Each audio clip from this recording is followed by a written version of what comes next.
एको रे नदिया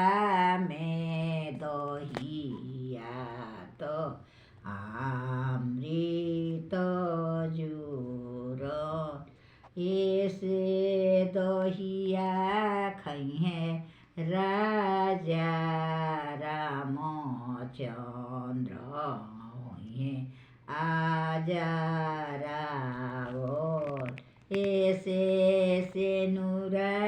पेनिहे मोरे कौनी सुभावा हुए इहावाती ए हाटे जाहूँ बाटे जाहूँ कौन दुल्हारानी